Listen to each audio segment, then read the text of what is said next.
Good afternoon, or good day, depending on when you're watching this video. Hello, family. How are y'all doing out there? I know I haven't done a video for a while, but we're going to discuss the topic at hand. We are going to talk about former President Trump and his rally that he had in Austin, Texas today, the outcome of that, and my connections with Trump. For those who have never heard of me or don't know of me, my name is Shirley Hussar. I am a person that appreciated, enjoyed, and wanted this administration to continue on, which is President Trump. Unfortunately, we live in a time of despair. We live in a time where gas is unbelievable. We live with inflation. We live with decisions, and we live with changes in our life outside of COVID. So I thought tonight we would discuss, where is Trump going in the next 3 years? What is this about the midterms? Where does this affect our lives? And how are our lives affected by it? Make sure you click the like and subscribe button for those who follow me. I thank you so much for chiming in. You add value, you add energy, and you add a lot of insight to what's going on in this world today. So I wanted to kind of share a little bit about me and Trump, and then I want to share the rally. We're going to cut and do a review on the rally. So for those who didn't see the rally today, Trump did a rally in Austin, Texas. It's kind of hard to find, so I thought if I do a review, hopefully YouTube will let it stay up. We don't know. YouTube has its special choices in life, and I may be one they overlook. Let's keep our fingers crossed. Needless to say, let me begin. For those who don't know who I was the 2016 delegate for Donald J. Trump,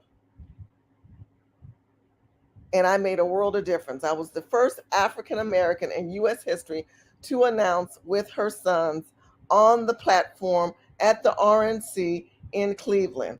And I was elated, I was excited, and I was honored that they chose me.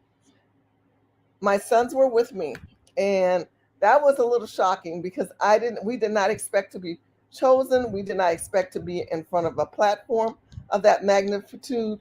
And we were just honored to participate in this. In this participation, I did not know I would be making U.S. history. To the left of the picture, right here in the black, is my youngest son, my middle son, and my older son. They were even able to stand behind me when I made the announcement for Trump. Before this new millennial movement of Trump and before Candace Owen and all these other stuff, there were people like me who really made a difference in trying to set a new tone for politics, a new ideology of communicating within the community. A lot of people don't know, if you look at this right here, this article, which is, can you believe it's a Joy Ann Reid article, where she says Black Republicans matter. That was before she went totally hardcore. She acknowledged that there were 18 Black delegates at the Republican convention. And then you click here for those, and I'll put this in the link so that you guys can see it. And then they talk about the percentages of Blacks. They did not think the Blacks had an impact on this country. But the people who you see here, and you'll see in this photo here and in the articles, these 18 Black delegates, and I think it was more like 20, 25, it was more than 18, but it wasn't that many more, really made a difference. And if you notice right here, that's your girl. Yes, that is me. That is me holding up the sign for Los Angeles. And I am the one that constantly talked about how Hillary Clinton called Black people super predators, and the media didn't know what to do with that. Los Angeles, California, an entrepreneur and mother of three, Hussar grew disillusioned with Barack Obama after voting for him in 2008. What's he done for Black people? She says, Black people still get shot in the back and are still homeless and still can't get jobs. It's a mess. She doesn't feel Trump has been harsh on people of color, other than we don't need illegal immigrants, and blames Hillary Clinton for backing the mass incarceration of African Americans. Hussar believes Trump's business savvy will make him an amazing president. He's not a politician. He knows how to build things, how to build opportunity. Again, this was 2016, 15, before President Trump was in office. Later on, if you scroll down, you'll see they'll talk about other people who were there, but your girl was first on the list. Um, Probably because I was the most impactful. And I'm not trying to brag. The reason I would say that because I was the only woman that was at this rally that showed that I was supportive not only for her family, but that my family was there as well. All those other people that you see, they were not there with their entire family. Their entire family wasn't featured. Their entire family wasn't interviewed the way that me and my children were. We were rushed around to many press at that time. And I had people later on saying, I remember you. I remember you and your sons. And I remember you guys so excited about Trump. And for those who say, well, Shirley, I don't remember that. There's so much controversy about Trump. I just want to understand that this man made a world of difference in this country for our people. Let me show you something else. Let's watch this real quick. He sure did. When the California delegation made their announcement, the place went wild. Not just the Californians either. A lot of love for California in here for delivering 172 votes for Donald Trump. California, 172 delegates with the following bound delegates. 172 Trump. Shirley, you're going.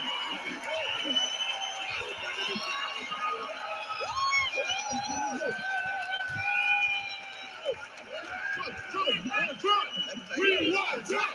We want Trump! We want Trump! Hold it down, California. Mr. Chairman! We want Trump! We want Trump! We want Trump! Hold on now. Mr. Chairman, my name is Shirley Hussar. I am the mother of 3 boys of the greater Los Angeles area. Mr. Chairman, it is so important that my sons, my 3 sons, have hope and opportunity for their future, that there are good jobs, and that there are families that need safety in their communities. Mr. Chairman, Donald Trump is the candidate that can provide for my boys and all Californians the hope and opportunity of the true American.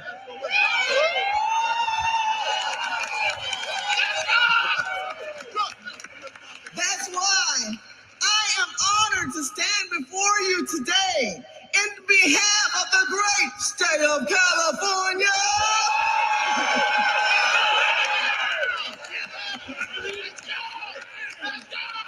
California that is 100% rock solid. Pro-Trump delegation, and I am proud to place 172 votes to the nominee of the next president of these United States, Donald J. Trump.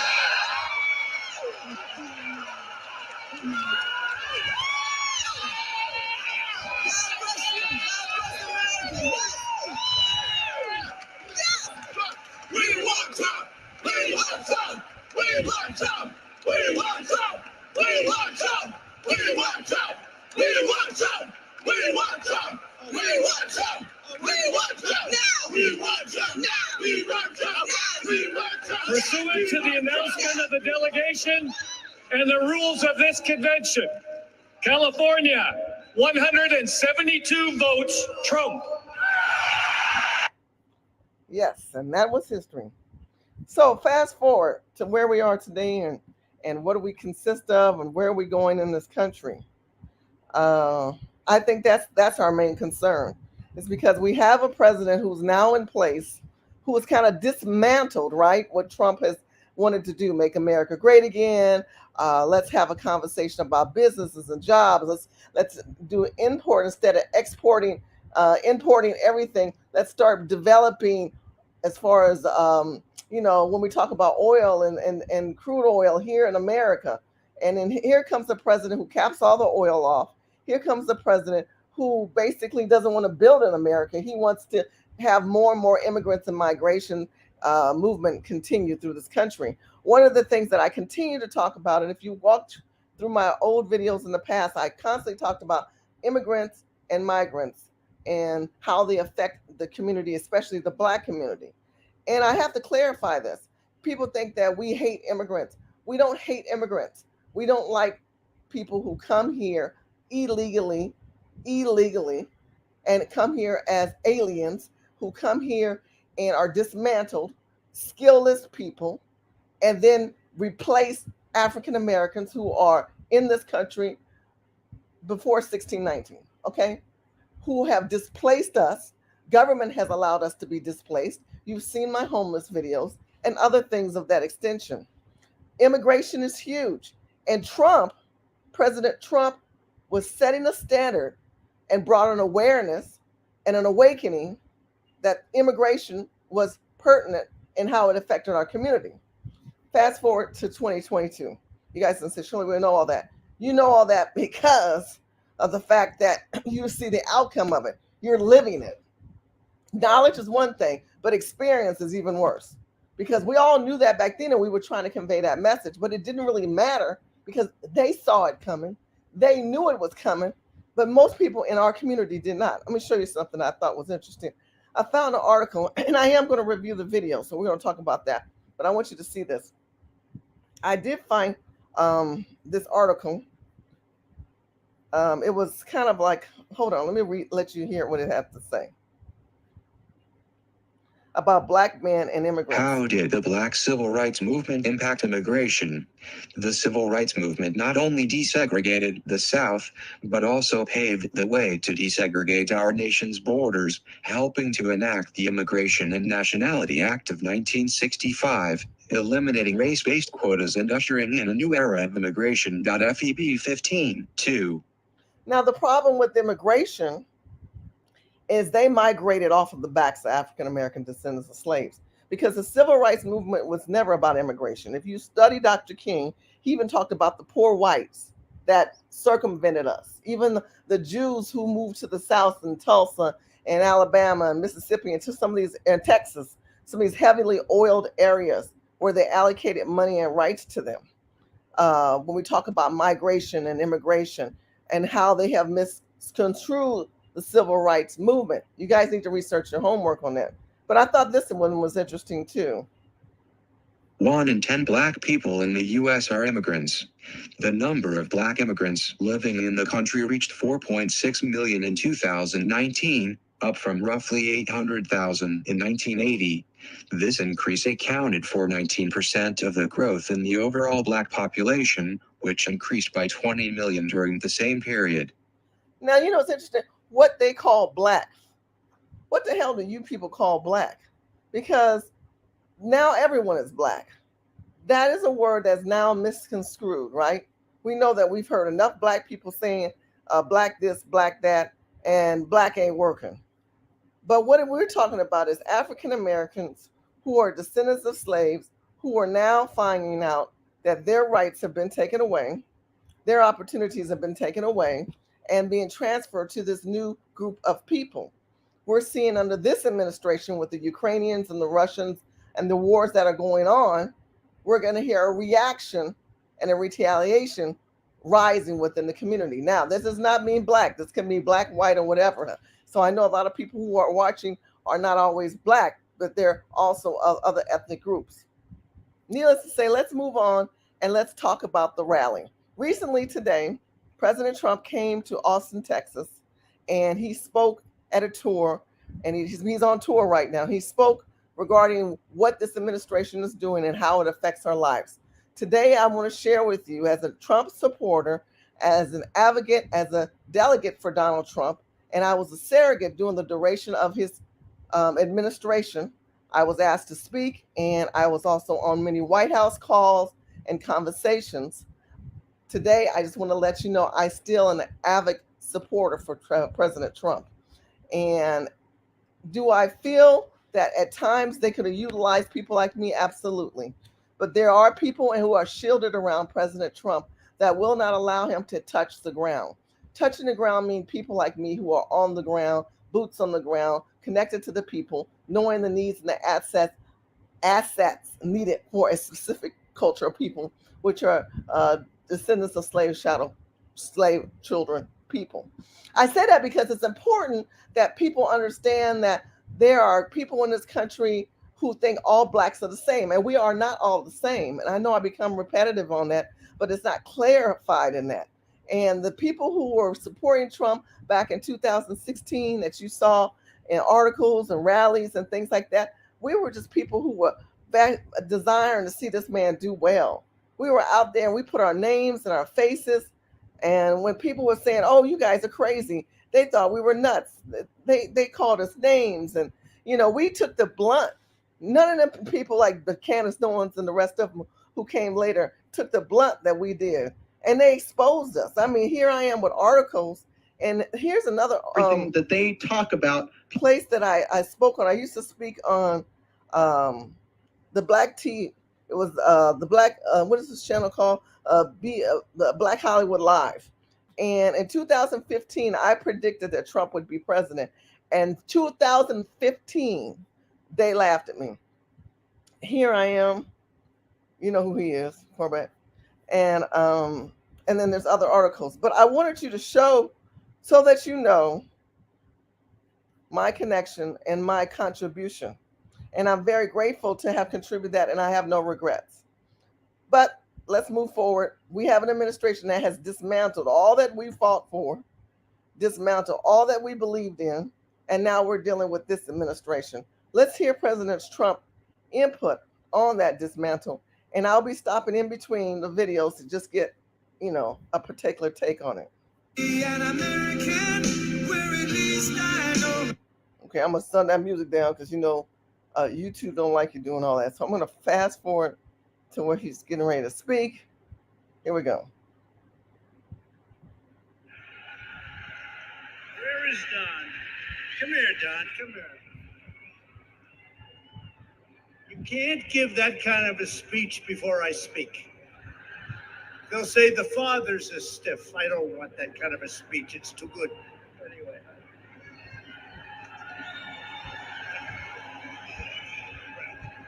Great crowd. I'll tell you, he loves the country. You can see that enthusiasm for our country. That's what it's all about, right? Enthusiasm. And there's nowhere, speaking of enthusiasm, like Texas. I love Texas. Remember, they said it's going to be a very close race in Texas. It's going to be very close. So he's against God.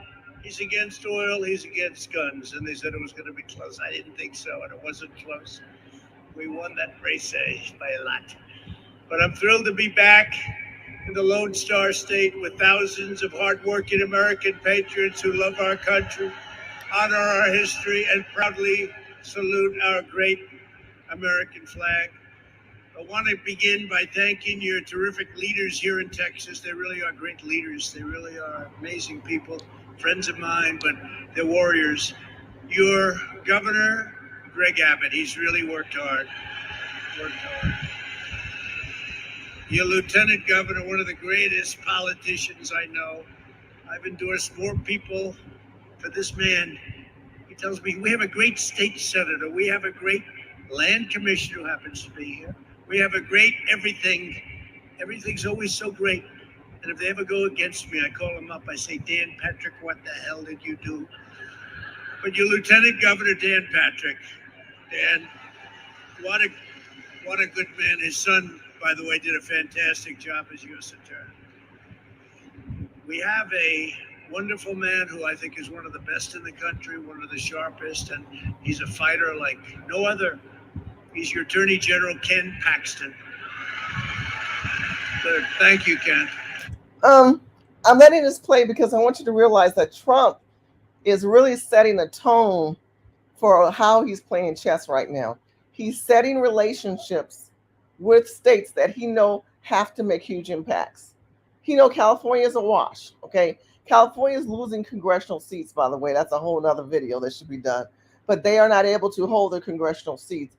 And either Florida or Texas will be taking those congressional seats. When I hear people say about Texas is turning blue, well, that's not the case. Texas is part of the South. And when you're dealing with the South, you're talking about foundational historical states that are very well implanted with conservatives, family values, land ownership, guns, God, and country. It's a different ideology than open up your life and let everybody be taken care of kind of liberal state. That's not the state of Texas. That's not the state of Florida, as you can see with DeSantis. Trump, at this point in the game, knows that he is not going to be running for office tomorrow or next year or the year after, but he will be a strong component and the avid component for presidency when it comes to 2024. And I believe that because President Trump is the most powerful man right now in this country. I know many of you guys are going to shake your head. Come on, Shirley, you're just a fan. I am telling you, the more this country continues to have high gas, high food, high inflation, the more this country right now, moratoriums are being released and people cannot be able to find a place to stay. People are being kicked out because many cities and many towns are putting our people out on the street. You're going to see more and more displacement, disruption because of the understanding how this administration is being ran. You're seeing you're seeing a president who turns to the corner and shakes somebody's hand and ain't there. That plays a huge part in people's decision on how they're thinking. Let me fast forward to one of the main landing, points. sir, in 1 hour. I said, we got to turn our lights off. I never saw anything like it. This thing, they had it closed. They had every light off. You couldn't see anything. But I went up with the pilots. These pilots, better looking than Tom Cruise. Okay? Hold on. That's not the part. Hold on. Your really name, and he introduced. They didn't necessarily like me because I didn't let them take advantage of it. Somebody said in Germany, the German leaders liked Barack Hussein Obama better. Of course they did. He gave them everything. I gave him nothing. No, I said you got to pay your bills. You know, all of what you see now with data, that's all because I made them pay their bills. They weren't paying. Out of the 28 countries at the time, 28 countries, 20 were deficient or delinquent. They weren't paying their bills. I said, you got to pay. One of the presidents stood up at a meeting with all 28. He said, sir, does that mean that if Russia were to attack us, you would not defend us? I said, you mean you haven't paid? That's right, sir. I would not defend you. I would not defend you. And the next day, billions and billions of dollars came in. Now, if I would have said, oh, no, of course, you know, the politically correct, oh, of course I defend you, you know, we have an obligation. No, they were totally deficient. I mean, the money, Germany was paying half what they were supposed to pay. But a lot of these countries, they were paying very little, almost nothing. And we were paying, I say 85, 90% to protect Europe, and then they took advantage of us on trade. And by the way, we have the same thing. So we're paying $40 billion, and they're paying almost nothing. Why aren't they paying something in terms of Ukraine? Now stop. Now, you know, I know you guys are going to say whatever you think about this particular speech of his point of view on who pays what. This comes down to the ground, local, state, federal, right? Locally, we are impacted by people who come here because their countries are dismantled. We have to pay for them. Locally, we are paying higher gas. Locally, what they're not telling you is that in Ukraine, they provide a large wheat scale, wheat, W-H-E-A-T, wheat that you eat. And wheat and barley feeds our animals. That impacts our lives. Because America is not self-sufficient, because America, and that means these existing people in office, in Congress, in the House, all these people who've been in office for 30, 40, 50 years, they have literally mismanaged the country. They have literally not paid, allowed these other people to do their contribution of paying the bills. They've taken your tax dollars. Listen to what he's trying to understand. This has to deal with the inflation. This is what is part of his tour, to make people understand that their other countries were not doing their part of contribution. In order for the world to revolve the way that it does, we all contribute. But when America is the bulk of that contribution, when your tax dollars are the bulk of that contribution, it weakens the people. We, the people of the United States, are weakened under this administration. And what you're finding out is Russia and China are working together, and they realize that weakness. President Trump is on a tour. He is revitalizing the people to let them know you realize the cost to live is high. And the reason the cost to live is high is because all these other people did not want to contribute any money towards that. And all the expenses that we do, the import, the export, we're doing all in other countries. We're not building here. We're not making here. Let's make things in America. When he said that at the very beginning of his campaign, many of you who may not be that way now, but many of you didn't support the ideology of things made in America, pencils, pens, little stupid stuff that you would think are made in America are not made here. And because of that, those millions of dollars in import, export taxes affect us, and the cost of living affect us. President Trump is making it very clear that you understand the impact of inflation is because of this administration who does not want to work in the people's best interest, but in foreign affairs' best interest, which to me is a point of treason. I'm sorry the volume's so low. I was trying to turn it up, but you're gonna have to turn up your volume when it speaks because for some reason, C-SPAN is not did allow. Shout out to C-SPAN for allowing me to show this and do a review. But also, if you go to YouTube, you can't even find this video. But I wanted to make it clear that with this administration in place, everything that Trump did got reversed, and part of it didn't get reversed, and that's what President Trump is talking about here now. Let me back up just a little bit. Let's do it. He said, I'll call you next week. And after less than 3 weeks, it's done. We took over the caliphate. We 100%. You remember when I said it's 98%? Remember when I said it's 98, 97? And I told, I announced it's 97%. We're bringing our great soldiers back home. And the press hit me. She didn't do 100%. I said, let Russia, Iran, Iraq, and the rest of them take care. We want to come home after 21 years. And I brought them all home, but we got it 100%. And General Raisin Kane was unbelievable. I'll tell you, he hit them all. So, the interesting part, hold on, let me pause it again. And another interesting part about President Trump, being able to identify how foreign affairs issues affect us on a local level. Now, many of us just pay our bills. We go to work, we take care of our families, we pay our bills, but we're living the aftermath of the displacement of this man now not in office. And we know that. So the question you have to ask yourself, what's the next step? Because the midterms are coming up.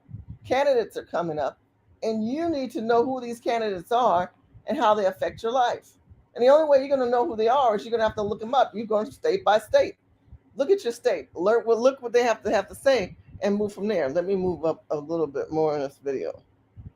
Hold on. President Gerald Ford, largest ship in the world, by the way, but it's a disaster. Listen. And I talked to them about the reasons, and a lot of reasons why it was so crazy. They've been building it for 7 years. In the old days during World War II, I don't know if you ever heard, we built a ship a day. Did you know that? This country built a ship a day. Tankers and this stuff, but we built a ship a day. Freighters. We knocked them out. Today, it's a different world. And we want to get back to where we can do that if we ever need it. But I said, what's wrong with this aircraft carrier? Because I've been reading about it, that it's way, way over cost. It was supposed to cost $3 billion. And they're doing quite well. It's at $18 billion, right? So I said, what's the story? Well, the catapult system, sir, doesn't work. I said, why? That's been good for years, steam. Well, we decided to use electric.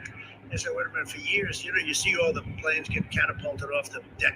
It's a beautiful thing to watch, the steam, wah, and the plane gets thrown out there. Those pilots are the greatest. Top Gun, right? They're the greatest pilots. And they get thrown into the ocean and they just take off, and it's beautiful to watch. So I said, what's the problem? I mean, the Electric catapults don't work. They never did electric before. I said, what else is a problem? Well, sir, the elevators that bring the planes, these are massive elevators. The elevators that bring the plane up, they're made out of magnets instead of hydraulic like a tractor. A hydraulic, you can hit it with a blowtorch. With these things, if I take a glass of water and drop it in the right spot, it's gone. You have to send to MIT to get the smartest professor. Oh no, that's not the spot. I'm sorry, people. We would love to put 28,000 soldiers free of charge onto your border to protect you from people pouring. Okay, this is the spot. Hold on. But it was costing us. We were protecting Saudi Arabia. They weren't paying. So he replied, very respectfully, but nobody has ever asked us for that. I said, that's why I'm different. I'm asking. Okay, so in this speech, again, I'm not going to play all of it because I'm going to do, this is a review. I want you to be conscious that under the administration of President Trump, he went ahead and he conversed with Foreign Affairs and told them they had to pay. They weren't used to paying, okay? America has a lot of money. As you can see with COVID, the checks that they cut out, as you can see right now, this administration has given over 13 billion plus, and he needs another surplus towards Ukrainians. But then again, yet in America, we're not taken care of.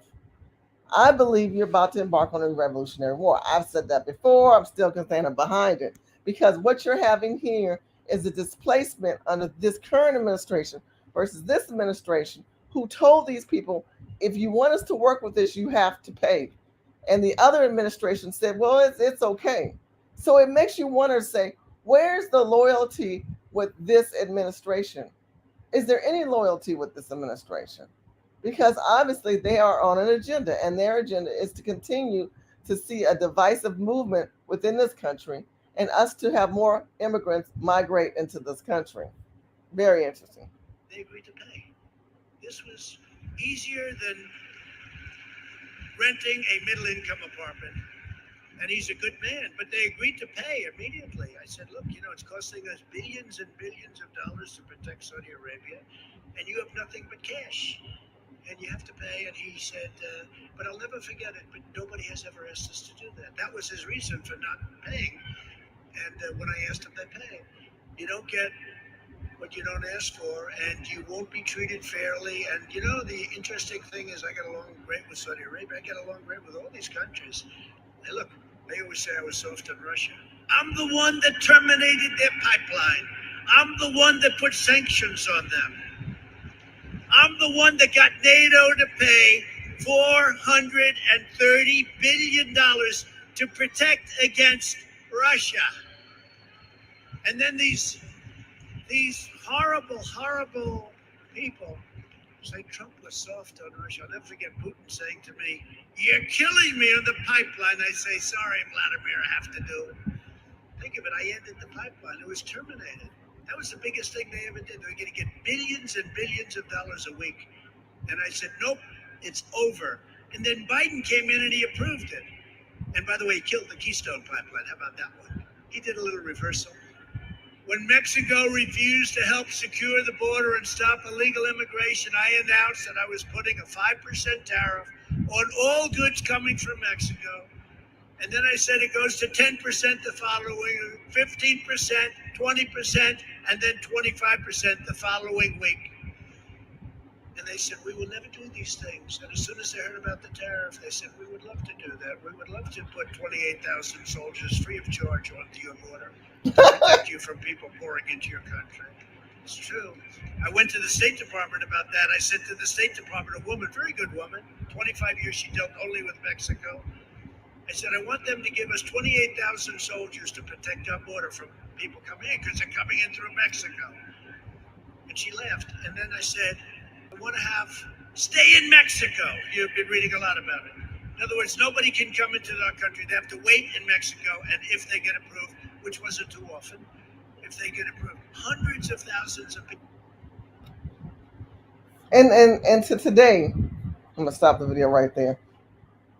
We are dealing with an immigration issue, right? We're dealing with the fact that we have an administration that is continually flooding people in. Shout out to President Trump. Thank him so much for coming to Austin because I think that he made a world of difference. They had a huge turnout. The media is not really covering that story. They don't want that story to be seen. But I know that it's important that we are able to discuss the movement of this country. I got a question I want to ask many of you. Where are you in this game? Do you see yourself behind or in front? Because of the way the tariffs are put in place and how money is not allocated to us like it used to be, the opportunities, the food is high, rent is high, people are moving out of from California to Texas. People are trying to leverage and find balance in their life. It's not easy. It really is not easy. People think it's always about black and white. It's not about black and white. It's really about the balance that you need to have economically to move yourself forward. But you're not going to be able to do that until you identify that we have a problem. And that problem, my family, is that we don't identify family. We don't identify kindred spirits. Sometimes in life, we think it's the birth family, right? The people that we were birthed under, our cousins and our aunts and our uncles. And that if those people think like I think, we can all work together. But sometimes this tree that's before you needs to be dismantled. And then you fill in the blanks. You put the pictures of the people that you want in your life. Because if you do that, you will financially do better. You can't surround yourself around people who just definitely don't want to move forward. You can't surround yourself around people who don't light up when you enter the room. That beautiful actor said that at the Tonys, and that was impactful to me because I think about the fact that we try to balance the scales in our life, but sometimes we put people in our midst that really don't help us, and they shackle us down with their ideologies and their viewpoints and how they think life should be. But unless you make a decision to walk away from the situation and to realize we're still going through having demands that we want regarding reparations, we're still having demands where we're looking back through history and see who we are about, we will not be able to move forward. The forward thinking people are the ones who work together, finding those kindred spirits, finding those leverages of life. So I want to talk about food, water, and shelter. I've told you before in the past how important it is to talk about food, water, and shelter because when you realize that those are the quintessential things that you need to move forward. And if you don't focus on food, water, and shelter, you're going to find yourself homeless. Now, why do we start with food? Well, food is talking about provisions and jobs and opportunity. If you realize you live in a state that does not work in your best interest, it is time for you to move. Why are you in a state that basically, as soon as you make some money, that money's out the door? That money's gone. You can't pay your bills, or you've got to work 2 or 3 jobs to pay those bills. How does that impactful? How does that impact and change your life if you say to yourself, "Oh, I want to do better. I'm going to get another job," but guess what? Your rent just went up. Your food just went up. When you go out and eat, it went up. It doesn't help you. But if you have a plan of action, you can do that. So food, you need to think about moving because you're running out of money. How many of you guys watch this video right now and you know you're running out of money? You've only got so much in savings. Yeah, I'm talking to you. You have so much in savings and you realize I'm running out of money. I can't afford to live in California. I say California because you guys don't, I'm in California. It's my home state. But I also back and forth between California and Texas. I have a ranch in Texas and we keep working back and forth because it's like an underground railroad. I'm trying to save my people, trying to save my people. But as you know, they are giving a lot of money away in the state of California. And apparently nobody really understands how there's so much divisive, billions of surplus going towards other issues that are not helping you. Again, food, water, and shelter. Let me show you this real quick. I want you to see. Here's an article. This came out, California, Gavin Newsom. Look at this. California, Gavin Newsom unveils historical $97.5 billion surplus. Okay, why are we creating a surplus? Oh, because the raising cost of food, gas, and other goods due to inflation. Now, how long have I been saying food, water, and shelter? Food, water, and shelter. It's like a broken machine. But listen to this. This part is just flabbergasting to me. How the fact that we have, hold on a second, a situation of a governor who's just giving all this money out. Sacramento, California.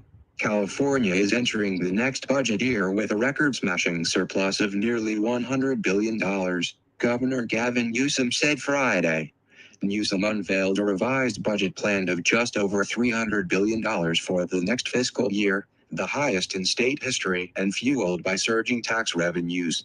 The state has collected $55 billion more in taxes than officials expected in January, leaving it with an estimated $97.5 billion surplus. That means Newsom, a Democrat, has tens of billions of dollars more to spend on new and existing initiatives as he seeks re-election in the fall. He plans additional spending to tackle the ongoing drought, to help more women get abortions in California, and to offset rising costs of food, gas and other goods due to inflation. He'll have to reach agreement with the Democratic-led legislature on all of his proposals. They have until the end of June to finalize the budget, which takes effect July 1st. Newsom said one of his top budget priorities is providing Californians relief from inflation. Now, we're talking about relief for inflation, but then we're talking about the rising cost of foods in the country. And why we got these rising costs of foods? Because you got all these immigrants coming here, and they've got to be taken care of. They've got to be housed. They've got to be fed. And so because of that, we have to offset our lifestyles for theirs. So what does all that mean, Shirley? We already know that. Okay, great. The first thing I told you was food. You need to think about the income that you bring in. Do you really know your own personal numbers, right? Because the more you know your numbers, the better you are. Do you understand the balances that you need to have as far as when we talk about travel, for when you go to the store or the market or gas? Sometimes you guys are going out 2-3 times at one time. You need to stop that. Stop that. Sit down and say, you know what? Gas, I just paid $6.89. I need to sit down and make one trip and one trip only. You're making a multiple trips to get somewhere, y'all need to cut that out. Number one. Number two, if you are renting, you need to own something. I can't afford to own. You can afford anything. Don't let nobody lie to you. Let me show you again. Another video. I'm gonna show you how to own a house with no money. You do need some money. But I want to show you a way. If you say I've got issues, I'm not able to qualify. I told you before, I want to see you be a homeowner. So I want to show you this. Food, water, and shelter. This is Divvy. Again, here's Divvy. Divvy is a company that will help you find a home and how to qualify and how it works. Let me explain this to you. This is how it works. This is a rent-to-own property. Here's a house. You like that house? You want to live in a house, right? Right now, the house or apartment that you live in, you cannot afford. So you say, I'm just going to keep paying rent. But it's not going towards anything. It's not going towards anything. You can't, can you write off? You don't even own it. But with Divvy, you have an option to purchase, to buy. It makes a world of difference. You fill out the application, and you could do to Divvy, or you could go through caltexashomes.com. I'll put that up so you can contact us. And we have a personal one-on-one agents that will sit down and talk with you and get you qualified. Once you're qualified, we find your dream home, and between 1% to 3% down, you can buy the home. It's really simple. It's really easy. Let me see if I can find hold on. I'm going to do this while I'm on here. Let's see if I can show you a quick video explaining how Divvy works. Here we go. This is ready to own your own home, but struggling to qualify for a mortgage? We're Divvy, a new way to buy a home that actually works for people without perfect financial paths. With Divvy, you move into your dream home now, and we help you save up to buy it over time. Here's how it works. Step 1. Apply in minutes. It's fast, free, and won't impact your credit score. We'll verify the information you submit, and if you're approved, you'll be ready to shop for homes. Step 2. Find the home you love, and Divvy will buy it for you. You can choose from almost any home on the... What? She said they will buy it for you. Find the home you love. That's another thing. You find the home you love that you qualify for. Let me clarify that. that you qualify for, and they will buy it for you. So it's a rent to own, which is really nice.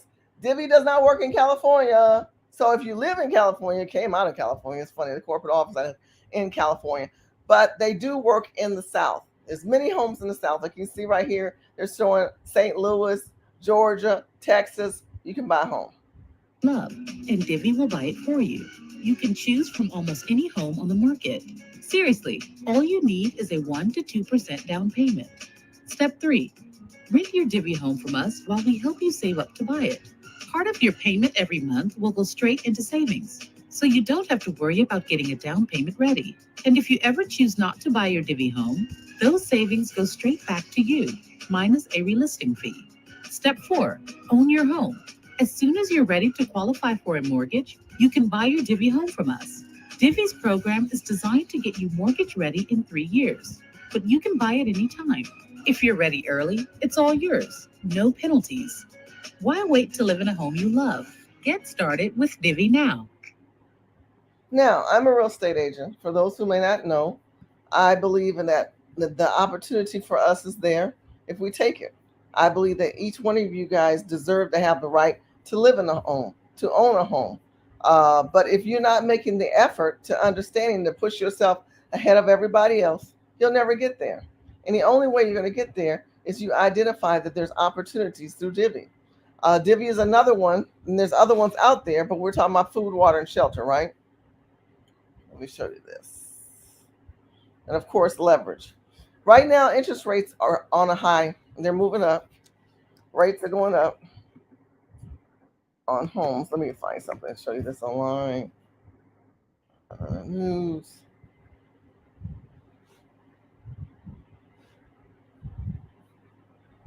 Hold on. It's one of these articles I was looking at. I don't want to show it unless I can find it first.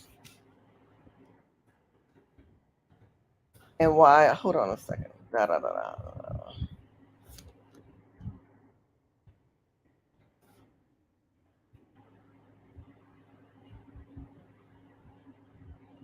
Yeah, I like this one. Hold on. So I want to show you one more video of this one brother. He did Divvy and it worked for him as far as the opportunities. Well, let's hear what his perspective is. Hold on. And look, the FICO score on Divvy. Hold on. I know I see a little. The FICO score on Divvy. What was that at? Oops. Excuse me. Well, this. I'm gonna go back. So you guys see what I'm doing. Here we go. Because I know many of you guys will say, what is my FICO score? Then look, the FICO score is 580, 550. What the hell? You can own a house with 550? You below 550, go call a cousin. Maybe they co-sign for your ass. 550 with Divvy. how do I qualify? We review each application individually, but there are a few requirements our team looks for when approving applications.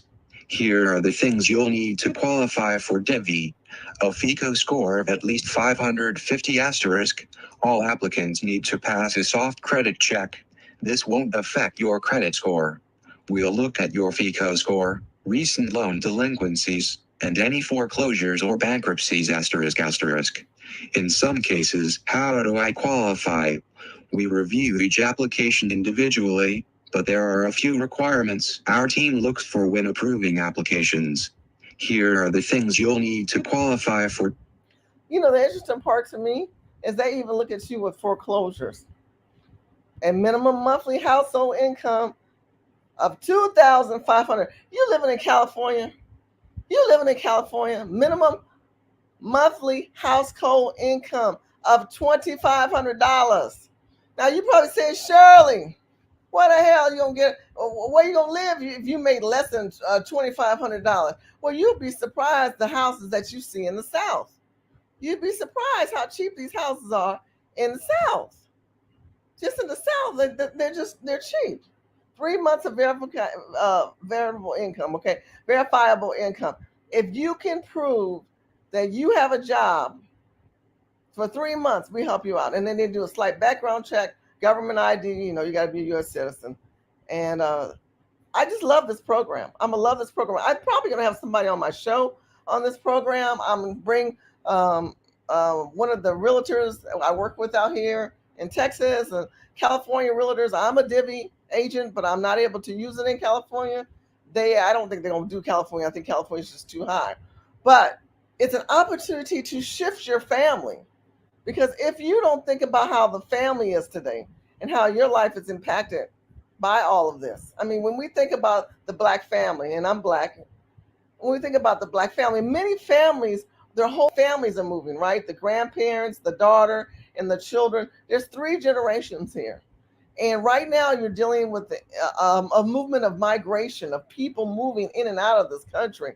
But we're talking about foundational movements, permanent foundational movements, where you guys can literally start saying, okay, hold on, I need to move somewhere. I want to show you another website.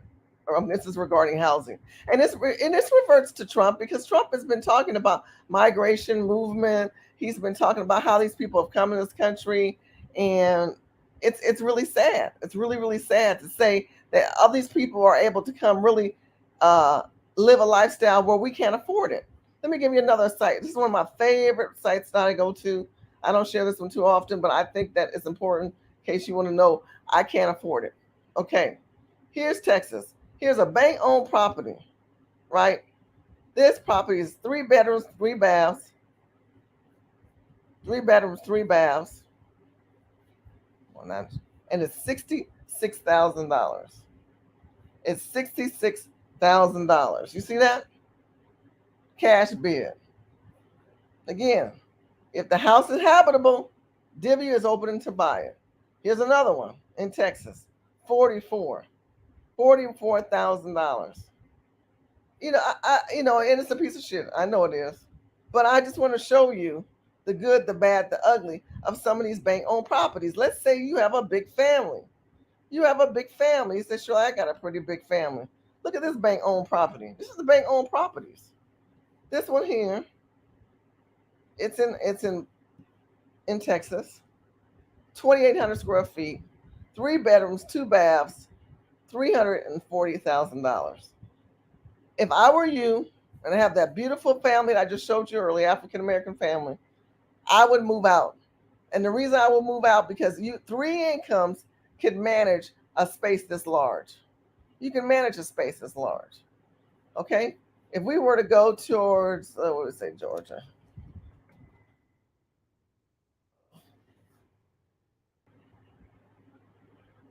Let's see if they'll look that one up. I'll do Alabama. Hold on. Let me show you some other parts. So let's say you say I want to move to Alabama. I want you to see what Alabama's offering. Here's another one for 40. This house is almost 3,000 square feet. Look at this house. This house is almost 3,000 square feet. It's in Alabama. Look at the price. Y'all need to get out of California. Just get out. Now, I grant you, it needs work. So, let's see the work that's involved. You must surely. But look, if you're able to get a loan, now, if this house is habitable, Divvy probably would fund it. But this is a cash-only deal. But there's other properties out there. But I'm just going to show you a variety. The other one was Divvy. You may be able to sell your home. You might be able to get some family members. Take a loan against your 401k, right? Take something against your pension. I mean, there's a lot of creative opportunities out there, and we work together. These houses need work. They're bank owned. Of course, they need work. It's a mess, right? But guess what? Even at 5%, your payment's still gonna be like 49. Come on, it's gonna be next to nothing. $500. $500. And some of you guys say, Shirley, I don't want to do a fixer-upper. I need a fixed house. Okay, then let's just go on and go to Zillow. This is the new clone of the world. They're basically taking over realtors. Oh, God, they're going to make me ask all these stupid questions. Let's see if they'll let me look something up. Hold on, you guys. Okay, here we go. Let's do Texas.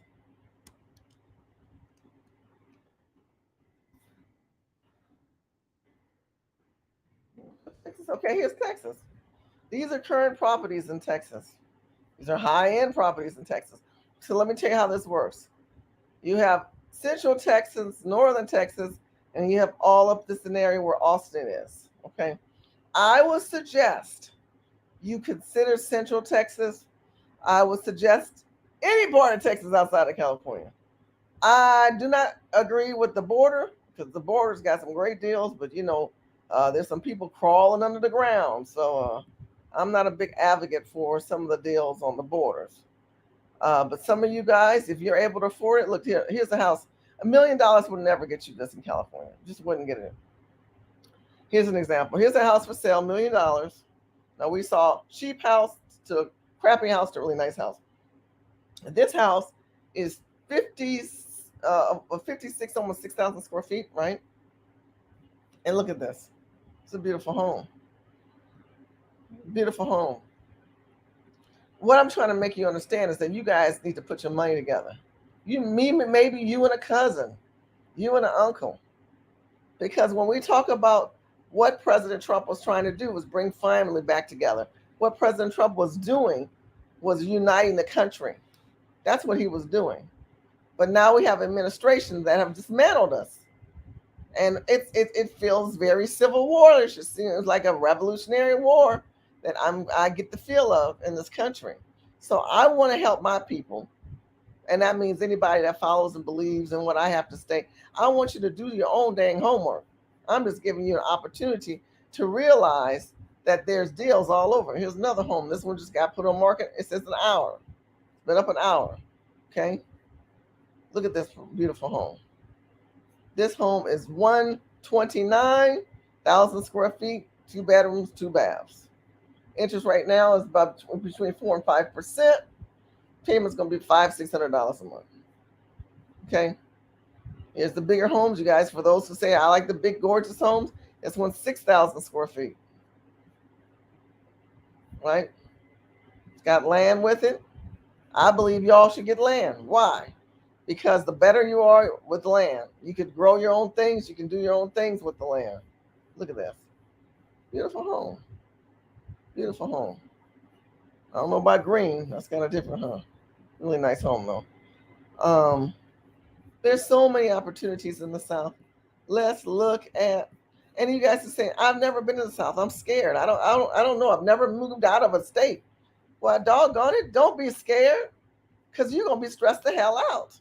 I'm showing you the little cheapy, crappy homes that people say, oh, they're little crappy homes. I don't think they're crappy. It's better than you living in that dang apartment. Better than you living in that apartment. You could own this home. Got a little land to it. Decent kitchen. Maybe it's not to your standard, but guess what? Payments be $500 a month. Corpus Christi, it's right on the water. Be careful about water properties in Texas. A lot of mosquitoes. Any kind of water, a lot of mosquitoes. I tend to move towards the central of the, let's see, this is showing you Austin. I'm going to get a little bit above Austin. My favorite part of town, I would say closer to Killeen. Killeen is a beautiful city. Killeen is that city, this city right here. It has 40% African American people living there. Here's a beautiful house, 1,600 square feet, 4 bedrooms, 2 baths, two. You can't beat this price. You're not going to get this in California. You're just not. They're not going to provide you. Trying to get this thing to click through. Here we go. They're not going to provide you with the square footage and the space where this could really make a difference in your life. Look at this house, beautiful home. You're not going to get that in California. So my question I want to ask my people, I want to ask you, why are you continually having to work 2 and 3 jobs to live in a state that I just showed you with Gavin Newsom that's raising the prices? He's raising the prices, and he really doesn't really make a difference in our community for our best interest, because he's not thinking about your best interest. He's thinking about his own. President Trump has a mission. And that mission that I can tell you that I've learned from him just coming to office and hearing his speech, he's just keeping his feet in the water to help you remember who he is and how he made a difference, who he is and how he loves life. And I'm so grateful for many of you guys who've just been supporting me and following me. And I'm just so grateful. Carolyn, I think you reached out. I apologize. I'll try to touch base with you tomorrow. Make sure you email me. I have no problem for that. Make sure you go to the website. I gave all the information on that site. Oh my God. I'm telling you, you got to get out. Carolyn, you got to get out. Everybody's got to get out. We don't have any excuse as a people. We have to go back to our foundational roots. Okay, so I said food, water, and shelter, right? Thank you, Carolyn. I said food, water, and shelter. But I want you to understand, we as African American people, we as a people, as a culture, need to cultivate around people who have common sense and have like-minded spirits, kindred spirits. They have the same ideology and viewpoint that we do. Because that foreclosure marker is coming. That craziness is coming. What we saw before with the dismantle of people being able to do what they're doing to us is horrifically horrible. It's horrifically horrible, meaning what? We're going to start seeing foreclosures again. We're going to see good people put on the streets. Good people who not going to even see it coming. It might be you. It might be one of your family members. You don't even know it.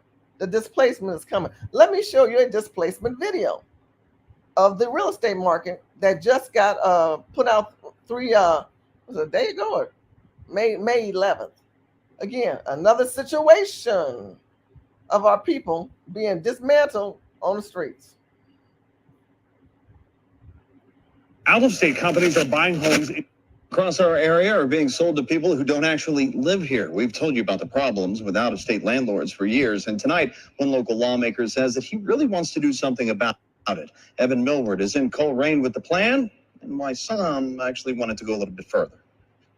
Out-of-state companies are buying homes in bulk here, often with cash. The Port tells me one company alone bought 1,700 homes in Hamilton County just in 2019. There are multiple companies like that, and that means in some cases tenants are forced out. I'm the new homeless. Judith Jones is trying to get what's left from her old house on Woolpert Avenue. She lost her job during the pandemic, got behind on rent, but then got help to pay it back. And then her landlord sold to a company with a New York City address. They told her they were going to flip the house and she had 30 days to get out. The new homeless is when you're displaced, when you already have somewhere to go and you're already paying bills, but all of a sudden the big corporate companies come in and they take the home. She sought help from Neighborhoods United. We can't just live in a world where all of our homes become rental homes because some out-of-town rich investor can afford to purchase it, and that's what they're doing. That group says it gets multiple calls each day from someone whose landlord sold and they're told to leave. I think of this as the start of a conversation. State Senator Louis Blessing III from Coleraine just introduced Senate Bill 334, which focuses on... I am so sorry. Hold on. I do this every time. Oh, golly. What kind of host am I? Let me take this picture off. Okay, can y'all see? Let's see, let's try it again. That's why I double do my videos, because I don't have anybody telling me I'm not showing it. I'm gonna start it from the beginning. This is a recent story. This is a recent story. Okay, they are foreclosing. The moratorium is released. What does that mean? That means all these people who wasn't paying them on the mortgages are losing their homes, and these big corporate people came in and they stopped up the houses. Well, a lot of these people were investment properties. And because the tenants wasn't paying, I have rights. I can stay in the property. I can squat. Wah. Okay, while you weren't paying the landlord, you kept your checks. Now what's happening? I'm going to tell you what's happening. They are now going after your checks and you. Listen. They're being sold to people who don't actually live here. We've told you about the problems with out-of-state landlords for years. And tonight, one local lawmaker says that he really wants to do something about it. Evan Millward is in Coleraine with the plan, and why some actually wanted to go a little bit further. Out-of-state companies are buying homes in bulk here, often with cash. The Port tells me one company alone bought 1,700 homes in Hamilton County just in 2019.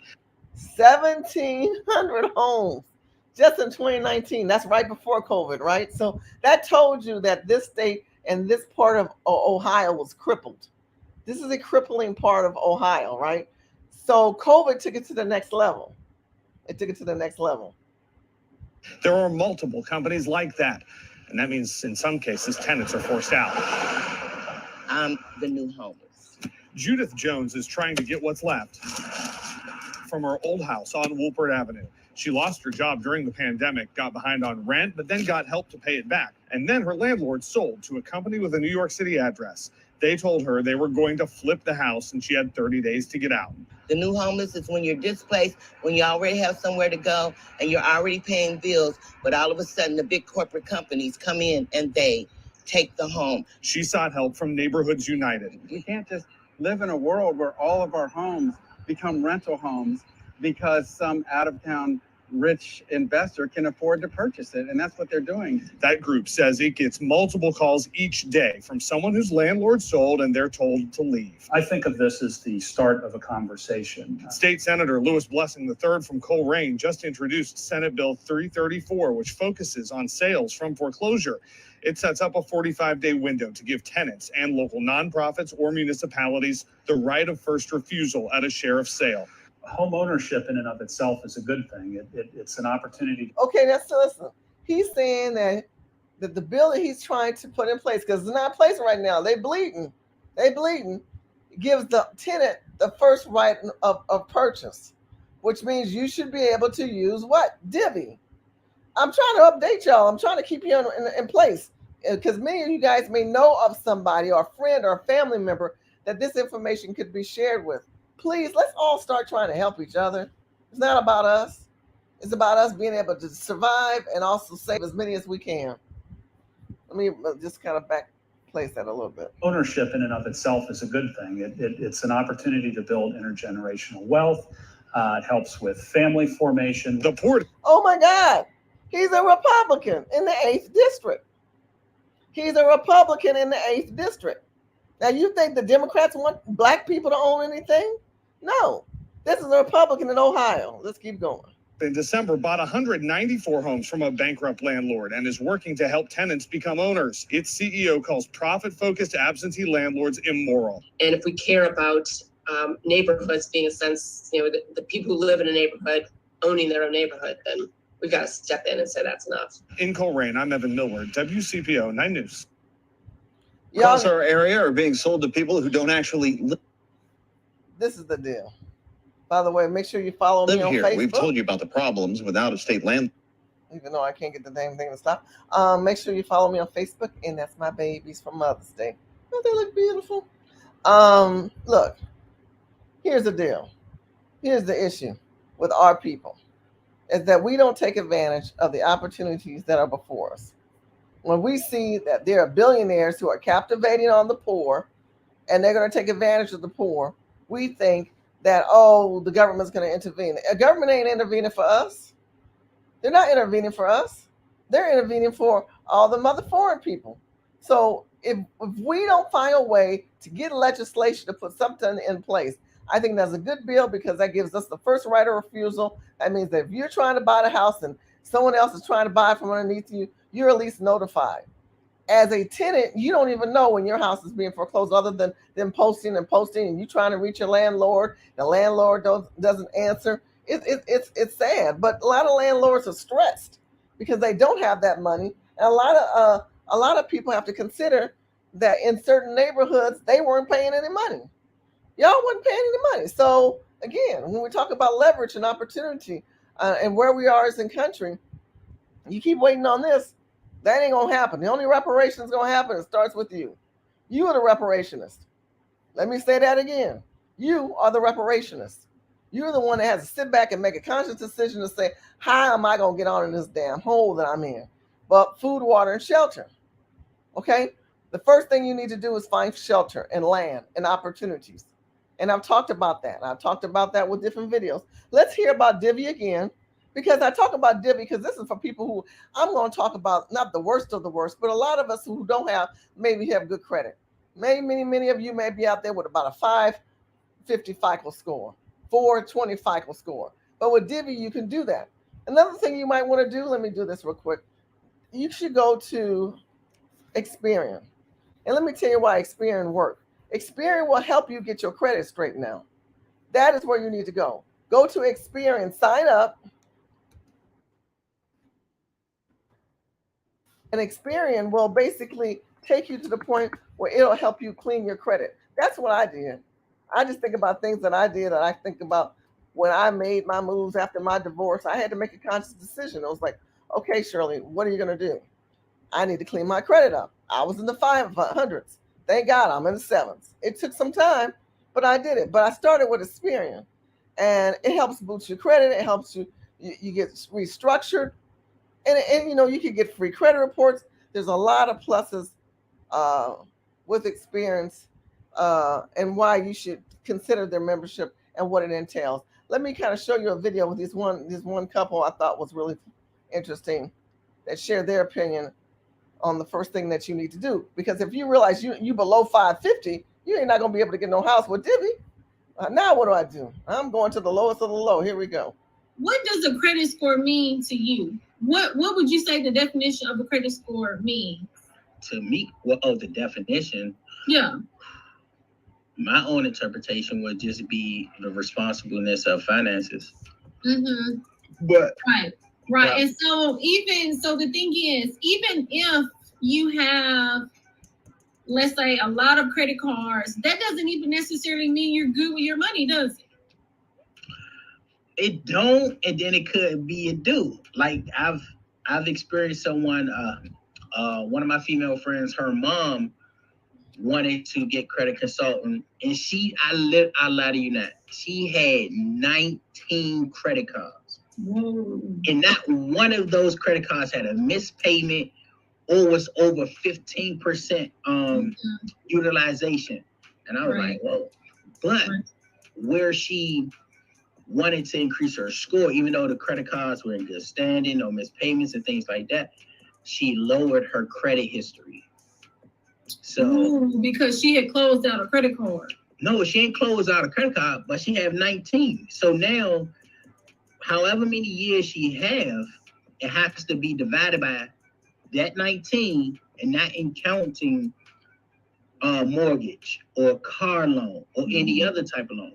Right. So, like an example I give, when I talk about credit history, a person can have, let's just say, 10 years. You got 10 years of credit history right now. Tomorrow for lunch, we go to Starbucks. And Starbucks say, hey, we're giving half off on this latte if you open up a Starbucks credit card with us. So you got 10 years of credit history. So when you go to apply for that, they're going to say, oh, man, she a rock star. She got 780 credit score, 10 years of credit history. Oh, this what we want right here. And you get approved. So then when your credit report, not even from Starbucks, because a lot of companies like that, they do soft pulls. But when your credit reports 30 days after that or 45 days after that, your credit history is going to go down. Your credit history is going to go to, just generally speaking, 5 years. So when we talk about credit score and credit history, it's important. You, first of all, need to look at your credit report. You need to realize there are people who are out here who have, I don't think you need no 45, 19, 17 credit cards, but I do believe you need to understand and not be afraid of it. Sometimes it's the fear of not knowing that holds us back. It's the fear of not having an understanding of that certain things that we do, the certain things that we put before us. Again, the reparation starts with you. You cannot, you got to get out of that government dependent mindset. If you say you're a conservative or you say you want to have more of an ideology of how Trump thinks, Trump is a businessman. You're a business people. But if you don't sit back and at least look at your own life and say, okay, I got some issues I got to work out. And stop focusing on the other stuff that's going on with the death of certain people and Stop. Food, water, and shelter. Let's look at the fact that we have credit issues in this country. Let's look at our history as a people, and how do we correct those things? Because there are certain people and certain industries that basically have a better understanding of how to fix credit. But if we don't know how to fix on credit, so the first thing I always say is go to Experian, sign up with Experian, and you will see Experian kind of gives you an understanding of a boost of what you need to do. Is it worth it? Is it not worth it? I find it was very much worth it for me to do that boost because it made a world of difference. It helped me understand where my credit was. It helped me understand the breakdown of my credit and how to look at my credit report. Many of us don't even look at credit reports. And because we don't look at credit reports and we don't talk about credit report, which is our own credit report, how can we get ahead? You too worried about is it good or bad? Hell, do you understand at least how it works? Do you know how it works? Because that's the beginning of having an understanding of security of finances. You have to leverage, right? And your leverage starts with your credit. Let's look at this real quick. With credit reports, and they could have a direct impact on your credit score. We're going to unpack these changes for you coming up, so stay tuned.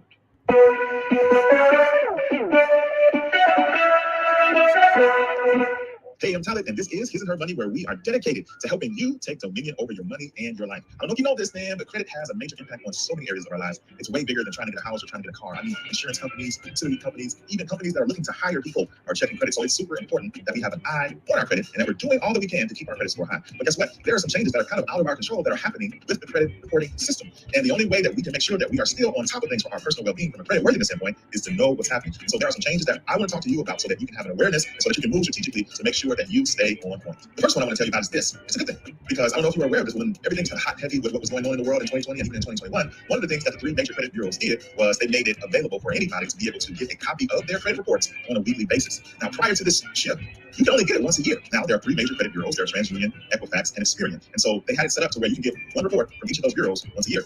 But with this new change that they put into place, they said you can now check each one on a weekly basis because so much is going on in the world, people losing jobs and all kind of economic things were happening. So they wanted to make it fair and they wanted to make it easy for people to stay on top of their stuff. Now, when they put this into place, it was set to expire April of 2022.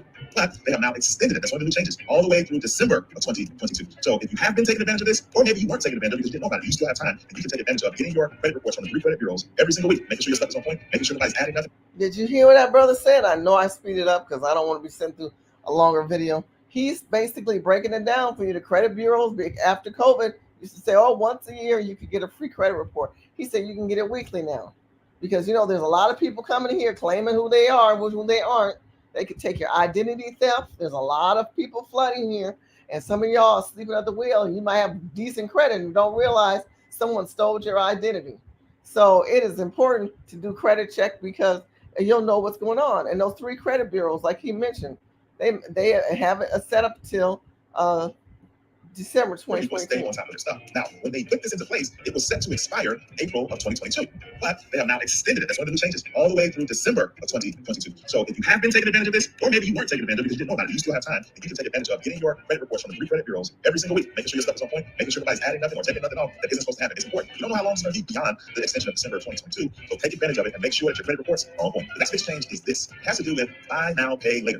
Research shows that in just the last year, over 100 million people have been using the buy now, pay later models. Various stores and various businesses allow you to purchase things and pay for them in installments. Well, up until this point, those types of accounts were not being shown on credit reports. That's about to change. If you have been buying things by using this buy now, pay later method, it's going to start showing up on your credit report, and it's going to be as a temporary loan. And listen, if you have a lot of these going on, and it's showing up as a bunch of different loans on your credit reports, there is a chance that it can bring down your score because now it's a part of your debt to income, even if it's on there temporarily. And now it's another thing that's showing up on your report, and it's going to weigh down your overall score.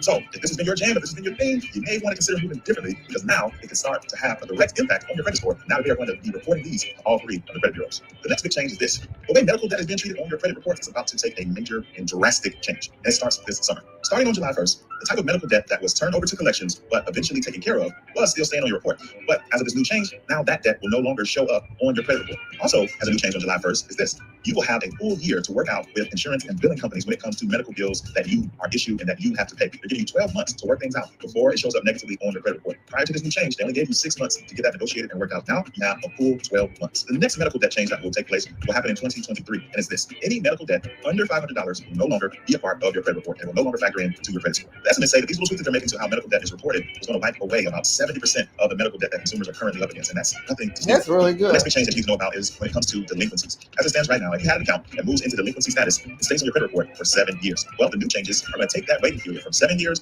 down to 4 years. And that can be good news for a lot of people because as soon as that stuff is gone, it helps your credit score go well. Now, this does not apply to bankruptcies. Bankruptcies still, even under these new changes, stay on credit reports for 7 years. The last big change is something that I mentioned at the top, where employers in certain situations have been able to use credit reports to make a determination on whether or not they will hire someone. Well, under these new guidelines, that will no longer be the case. Your credit worthiness will not be able to be a factor as to whether or not you can get hired. If all of the factors are fine and in order, credit worthiness cannot be the thing that disqualifies you moving forward. Well, I hope that this insight helps you to think and move differently, be strategic, because credit is important. It's a part of everyday lives, whether we like it or not. It's here. So be on top of your game. Make sure that you're doing what you have to do to make sure that your credit worthiness is on point and at a place that leaves you in the driver's seat, doesn't leave you struggling or scrambling to try to get things together. That's all we got for this time, guys. Remember, if you love everything that we do here, like this video, comment, and share with a friend. Sharing is caring. Share with a friend, and I'm sharing with my friends right now. Shout out to this brother. Shout out to his and hers money. He's a great guy. I watched a couple of his videos. He talks about making money, talks about losing money, talks about opportunity through money. I think that this is important that we do this. I think it's important that people get it. Is Elon Musk live? Hold on, y'all. I'm switching. If your crypto is dependent on them or any entity that can affect them. So, I think what Jack's doing sounds like a good idea to have. When y'all have a There are chance. some big changes. Look, I love watching videos that have to deal with money and opportunity and how to structure ourselves. That's just one I slide over to. Let's go back to credit and housing. Let's talk about Divvy again. So Divvy requires you to have at least a 55 FICO score. You just watched a brother telling you how to clean up your FICO score. Let's hear about the pros and cons to this brother's opinion on it. What is Divvy program and how does it work?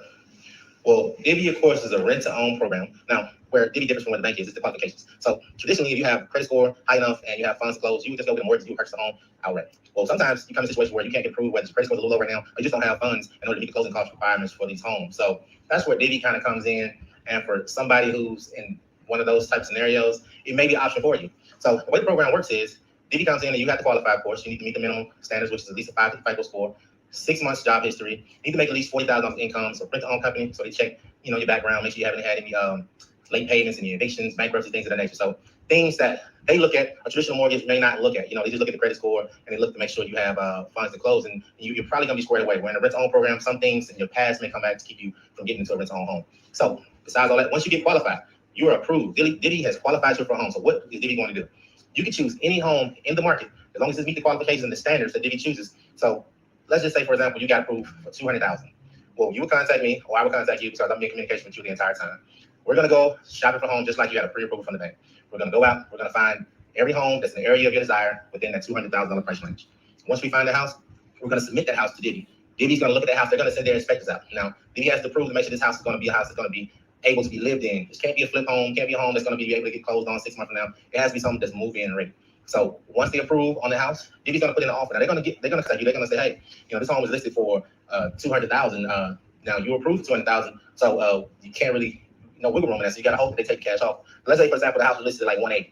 Well, Divvy will let you know, hey, the house is listed at $180,000. How much more over $180,000 do you feel comfortable paying? And they'll break down, showing you month to month what you'll be paying based off the new home price. So once you agree to the terms, once you agree to the monthly payment, once you agree to the buyback options they're gonna give you, because they're gonna give you 2 buyback options.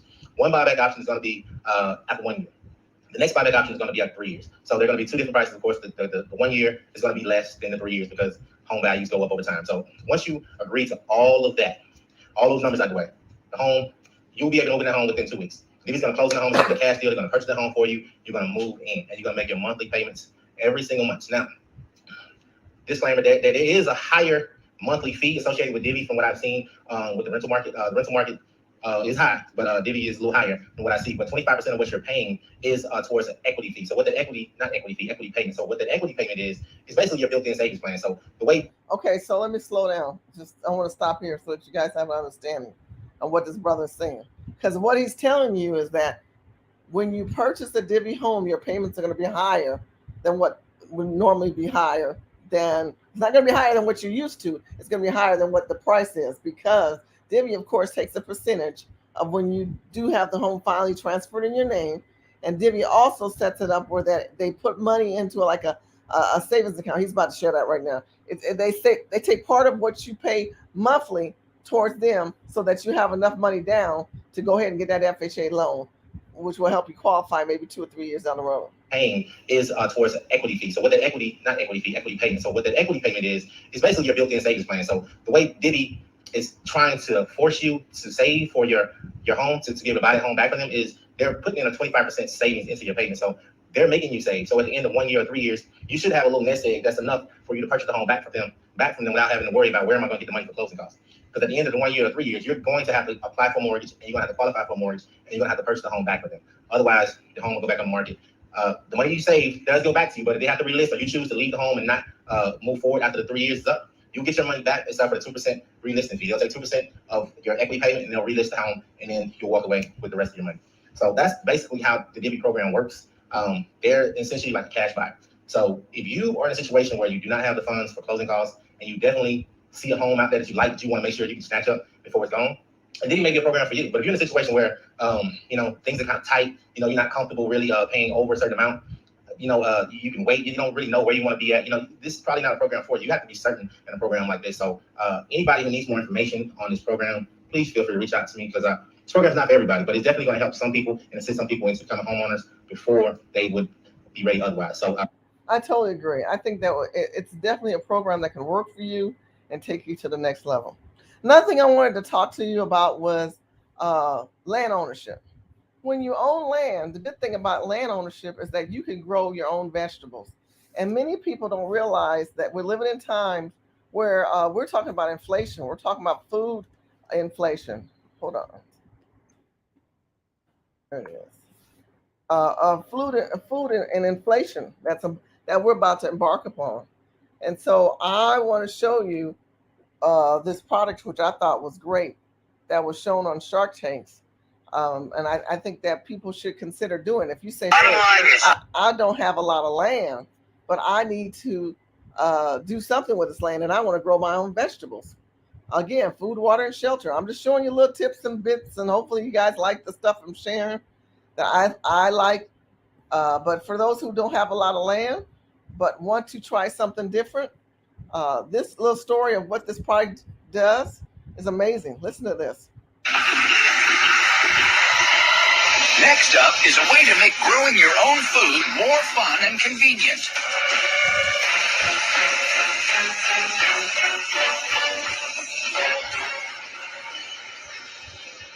Hi, Sharks. My name is Cam Kugler. I'm a Vermont entrepreneur from Middlebury, Vermont, here seeking $500,000 for 10% equity in my startup, Seed. Hold on. I have a problem with this video. I don't know. I like the quality of it. I think that's the only one. Anyway, let's keep going. Seed Sheet can make anyone into a gardening guru. People want to eat delicious food and feel confident that they're feeding themselves and their family healthy, natural, and ethically sourced ingredients. So my company hacked horticulture and combined algorithms with agriculture to create a product that turns anyone into a successful farmer. No overhauls required. The Seed Sheet features a weed-blocking fabric that's embedded with an arrangement of dissolvable pouches, each containing a buffer of soil and organic non-GMO seeds. Simply unroll the seed sheet on top of prepared soil, add water,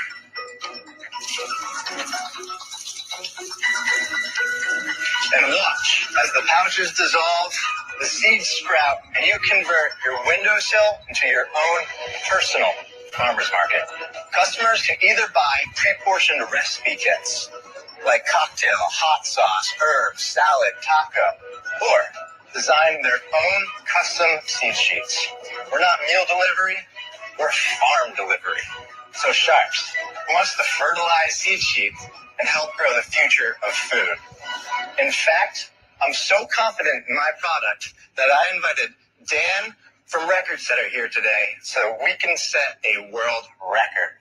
Mark, can you please join me up here? Okay. What am I doing? Today, Dan? Well, Mark, you're going to be attempting a brand new Record Setter world record for the fastest time to precision plant 7,000 seeds. Oh, okay.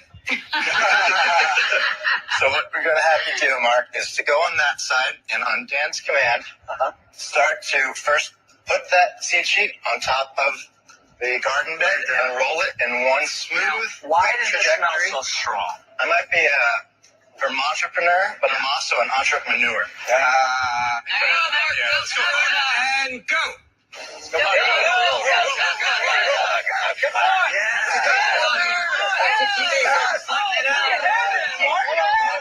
Come on. I'm making you watch this because I want you to see.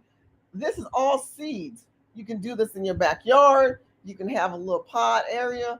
You guys need to get prepared. You need to prepare yourself for some natural herbs and opportunities, because if the stores get to the point you can't get nothing to buy, what are you going to do? Over a little bit. We have to get them all on the soil. Come on over a little bit. There you go. We're good. Oh my gosh. Come on here. Did I get it? I'm thrilled to announce that we have set a brand new record setter world record for the fastest time to precision plant 7,000 seeds, 14.15 seconds. Let me show you another part of the video. I love that video. Let's see, Meet Cameron, who, believe it or not, his mother's name is Jane and his dad's name is Rudolph. So got a deal. You already, Cameron. Lori, your eyes are sparkling. You are so excited about this big launch on QVC. I am, because many of you may know secretly, like, I love to grow things, but I don't ever get to do it. And Cam comes into the Shark Tank and he's got like the coolest, easiest, most wonderful way to grow stuff. And I'm like, I'm in. That's mine. I had to control my enthusiasm. But why are we so excited? This is Cam, first of all. I call him like the garden whisperer, okay? So just remember that. He is the garden whisperer because he created the coolest thing. If you look right down here in front of me, there are different sets here. There are 2 for flowers. And then over on this side, there's herbs, salad, and caprese. So what does that mean? What it means is, Jane, that if you look at this in my hand right here, this sheet, he has arranged strategically. This is a weed blocking fabric. Each one of these is a different herb, all strategically placed to grow perfectly and fantastically together. And then you are getting this bag right here, which is serving as your pot. You put dirt in. You lay this sheet on top. This is called like, it's like for no-brainer, right? You put this on top. Now you can see it right there. You have the little holder right here on the bottom for water, and then you just water it. That's it. Now you're gonna have, let's say, chives, basil, sorrel, parsley, cilantro.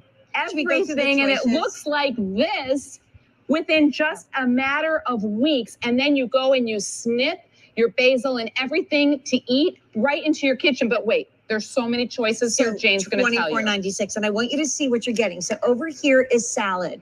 And Cam, you've chosen some wonderful different salad greens for this one, right? Yes, so you have your pea shoots, you have radishes, you have your beet greens, arugula, spinach, and they're all here. So cut and eat, and then it grows right back. So you can keep feeding yourself and your family fresh, healthy, right grown, which is the best tasting, just by walking out to your deck, your patio, or wherever. And then the next one is caprese. I mean, everybody loves it. Just add a little mozzarella and you're good to go, right? And look at these tomatoes, Jane.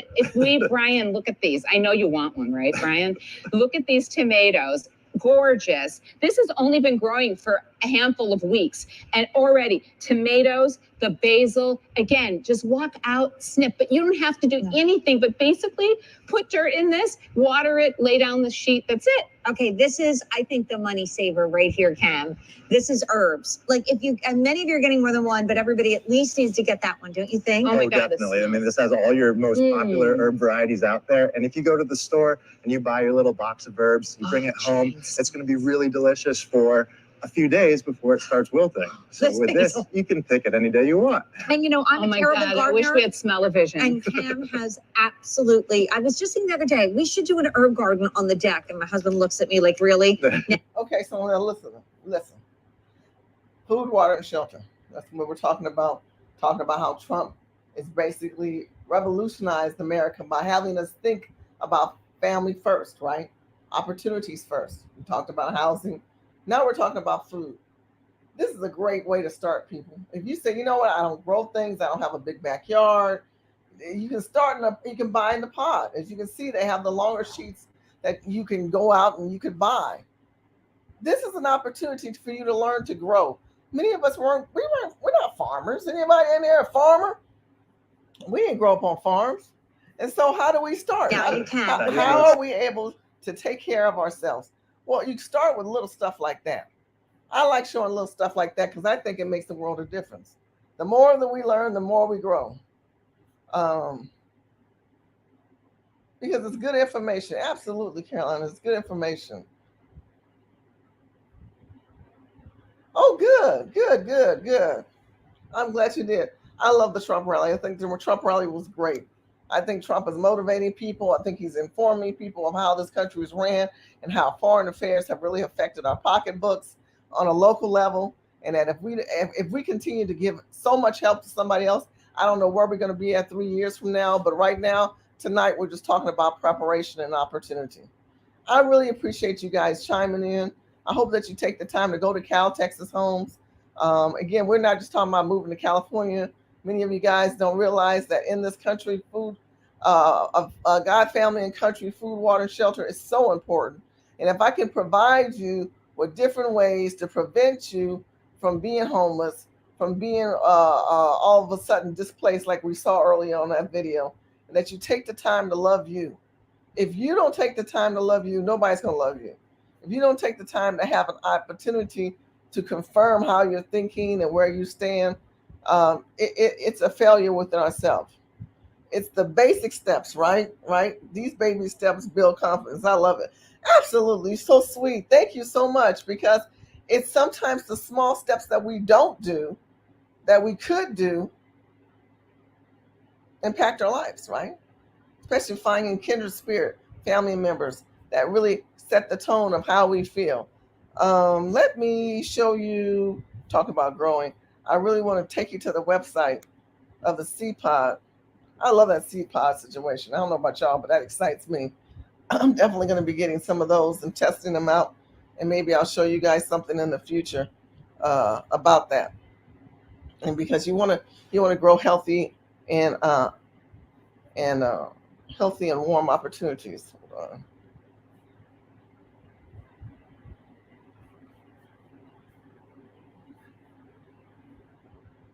Okay, here it is. Right now, during the month of May, they're offering 25% off. These are the seed pods. These are the guidelines. Right? It says shop now. Let's shop now. Let's see what we can get. Basil, big supply of basil. Is this the same one? I think so, yeah. Look at that. Blocks out everything, so I guess basil's in right now. Superfoods.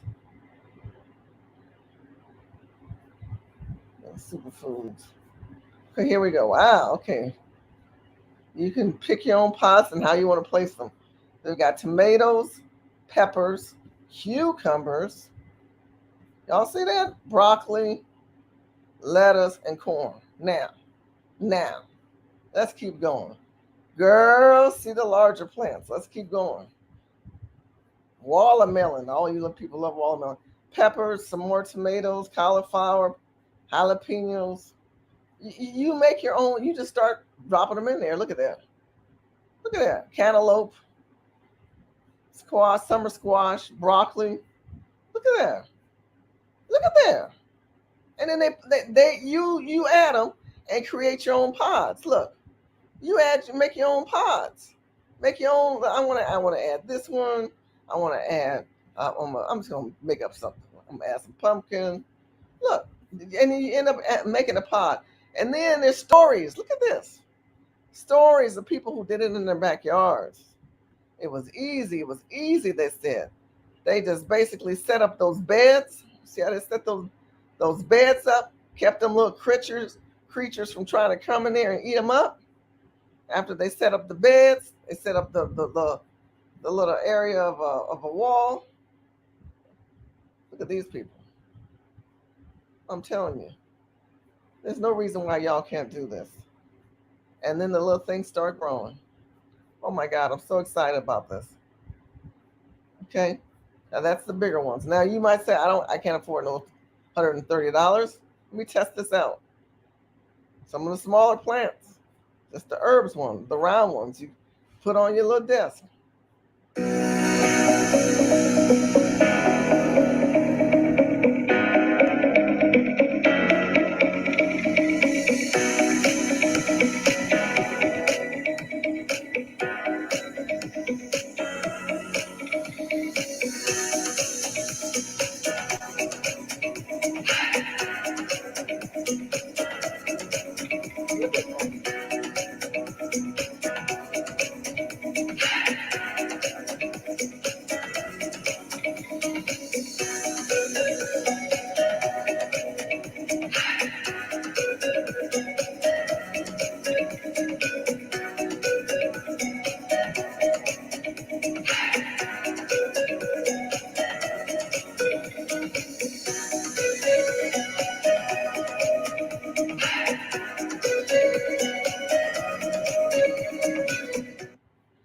really want you guys to be healthy.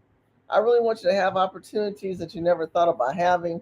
And that's meaning get off your butt, think of places that you can go and make a difference. I bought a dehydration. Oh, yeah, those are great too. The dehydrators, oh my God, right? Because, I mean, worst case scenario, who knows what's going to happen in this country? So you're growing your fresh vegetables and fruits, but let's say there's a water shortage and you're not able to grow like you used to.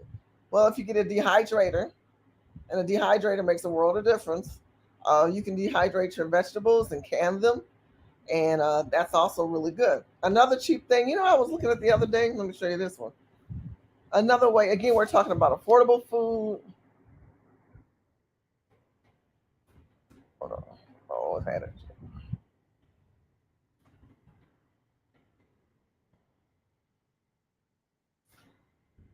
Let me tell you something that I learned online that many of you guys should be doing. That's an easy recipe, and that's granola.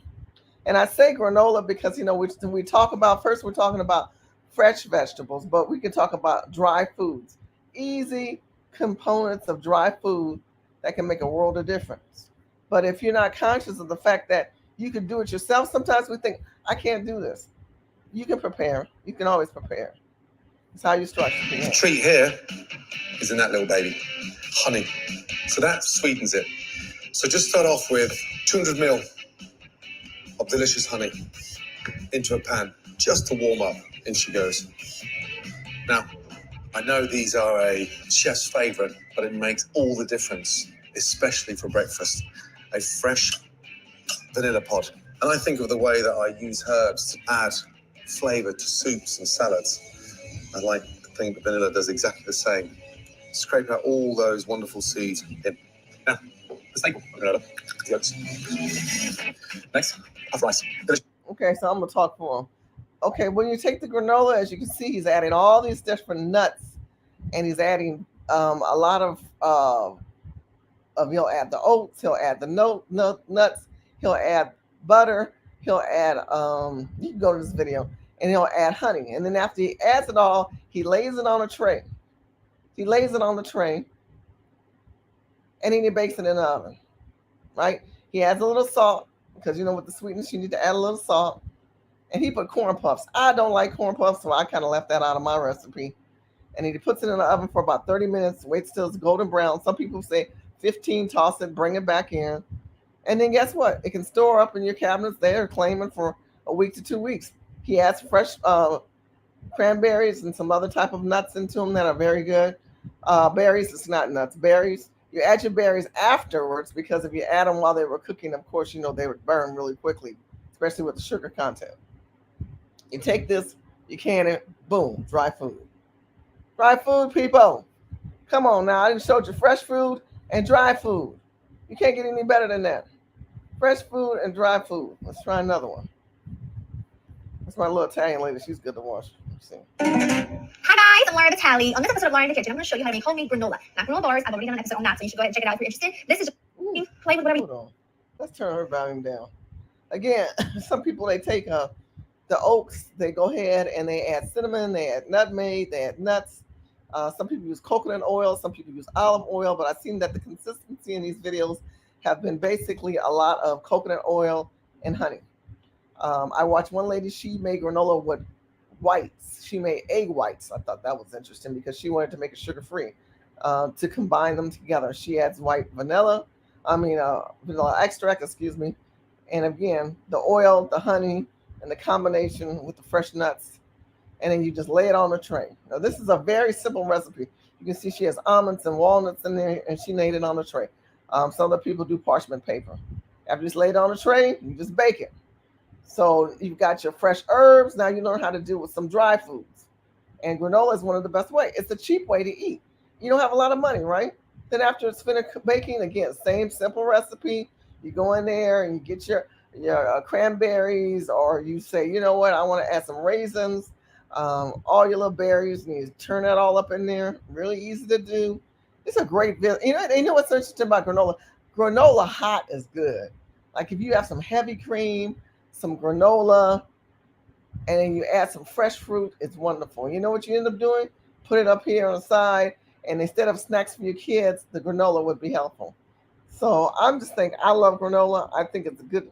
It's also, it can be careful, it could be fattening, but sometimes I think the problem with a lot of us, we don't have enough fiber. So sometimes we think it's fattening, but it's a great superfood. It holds up overnight, and a lot of people mix them with their yogurts. Another situation where you can mix them with your yogurts later on and make good cereals. It's a lot of things to learn about granola that's really, really good, which I really love.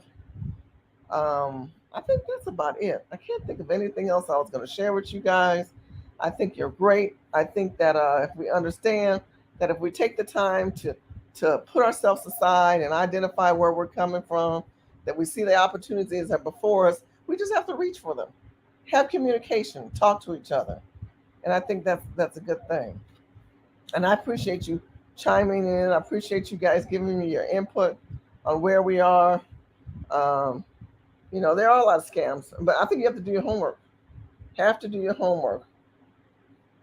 We cannot see the homes. Oh, I fixed that. Thank you for letting me know that. I did fix that.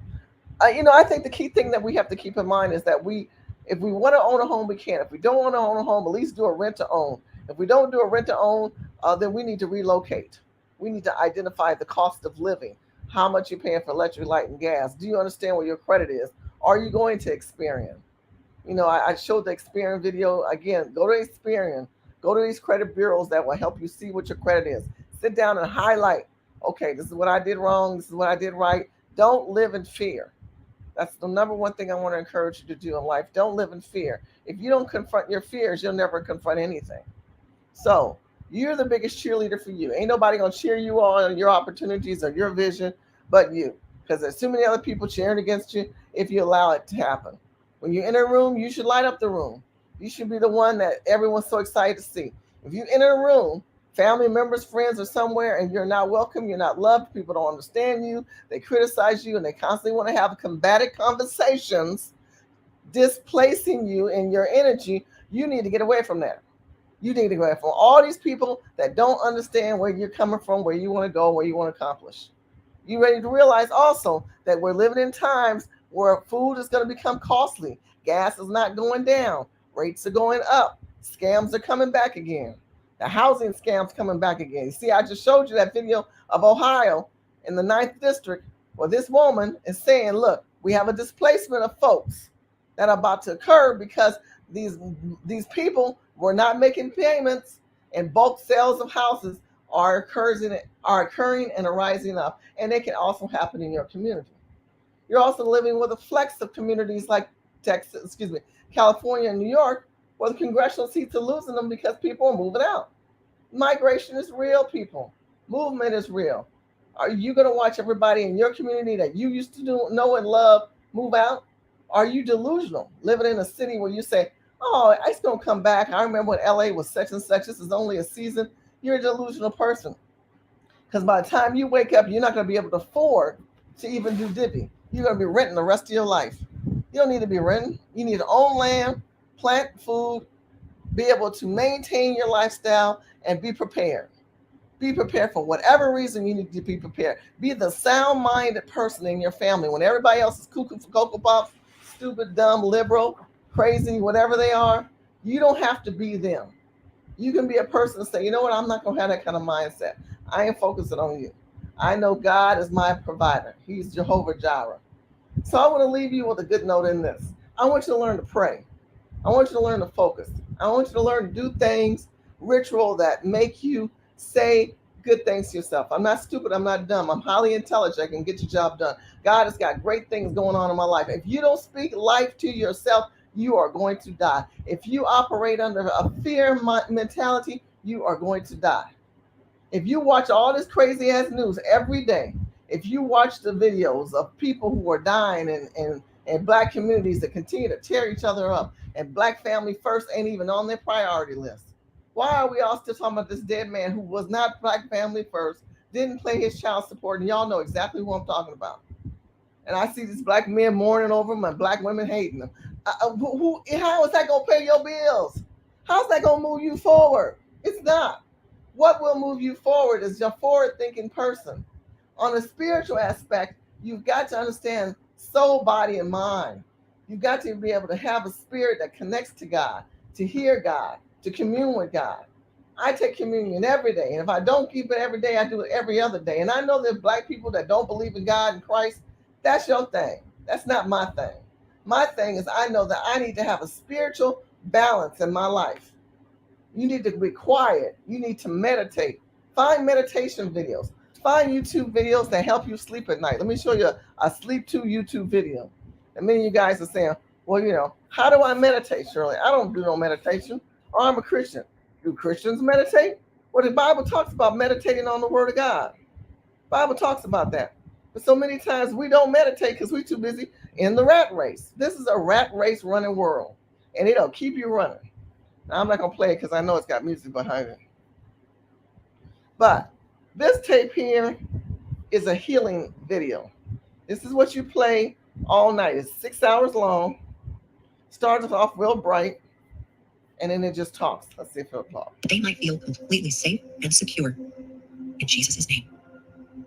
Do you feel his presence, his protection, his safety? Breathe deeply now, in and out, relaxing even more in the presence of God. Trust the Lord to send his angels to keep watch over you.